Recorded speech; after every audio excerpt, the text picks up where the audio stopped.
өнөөдөр Монголын эзэмт гүрэн ба их вет улсын харилцаа хэмээх энэхүү нэгэн сэдв бүтээлийн тухай товч танилцуулъя. 13-аас 14-р зууны Монголын эзэмт гүрэн ба их вет улсын харилцааны сурвалж бичгийн судалгаа хэмээх төслийн хүрээнд энэхүү Монголын эзэмт гүрэн ба их вет улсын харилцаа хэмээх нэгэн сэдв бүтээлийг 2022 онд боловсрол шинжилгээ ухааны сайдын дэргэдэх Монгол судлалын үйл ажиллагааг дэмжих зардлын санхүүжилтээр дэмжлэгтэйгээр бид нар энэхүү бүтээлийг манай олон судлалын хүрээлэнгийнхэн хэвлүүлж одоо нийтийн бүтээл болгоод байна. Энэхүү бүтээл нь өмнөхөө судалгаа бүтээлийн тухай дөрвөн бүлэг төгсгөлийн оронд ном зүй галгисан үгийн жагсаалт хавсралт хэмээх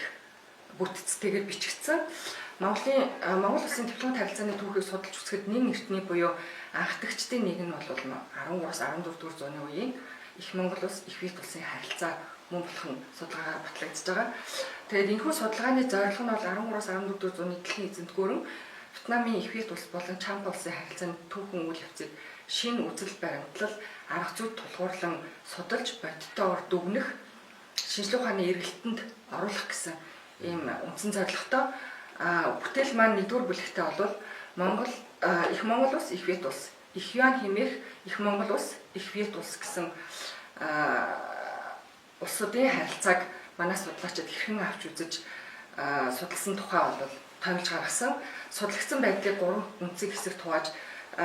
түүхийн сурвалж бичгийн судалгаа болвол ерөөсө төлхүүгээр одоо Аннамын тэмдэглэл юан улсын судар их вет улсын түүхийн бүрэн тэмдэглэл гэсэн сурвалжууд дээр тулгуурлан гаргаж ирсэн. Хоёрдугаар бүлэгт тухайн үеийн Монголын гадаад харилцааг дэлхийн их бодлого ба гадаад харилцааны ёс заншил гэсэн ийм хоёр хэсэгт ангилж авч үзсэн. Гуравдугаар бүлэгт дэлхийн эзэмт гүрэн байгуулах үйл явц үзэл баримтлал хэрхэн өрнөжсэн тухай авч үзсэн. Дөрөвдүгээр бүлэгт их Монгол улс их вет улс их юан хэмээх их Монгол улс их вет улс Чампа улсуудын элчин харилцаа үүссэн онцлог хэрхэн явж ирсэн элчин харилцааны хэлбэр ангилал албан одоо аль бүргэн барих гих мэт үйл явцуудыг дагаар орны болон эзэн гүрний харилцаа гэсэн хэлбэрээр бол авч үзэж бичсэн байгаамаа. Тэгээ энэхүү бүтээл нь Монгол Вьетнамын орчин цагийн харилцааг олон улсын харилцааны шин дэг журамтай уялдан зохицсон, шинэ агуулгаар баяжсан хоёр орон ард түмний харилцан ойлголцол итгэлцлийн илүү таатай орчин бүрдүүлэх нөөц боломжийг